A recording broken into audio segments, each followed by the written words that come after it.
How to create a GIF on CapCut. So hello guys, welcome back to my YouTube channel. In this quick tutorial, I'll be showing you how to create a GIF on CapCut.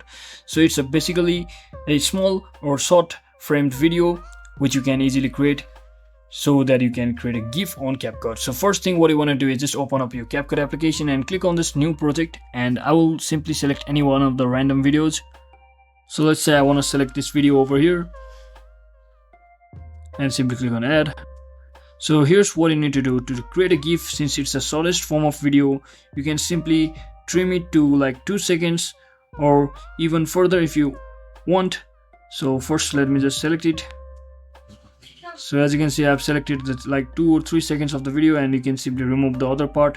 And you can also actually increase its speed to make it look more like a GIF video. And once you do all of that, you have successfully created a GIF. You can simply export the video and share it with your friends just like that. So that is it for today guys. I hope this video was informational. If it was, don't forget to like and subscribe the channel. See you on the next one.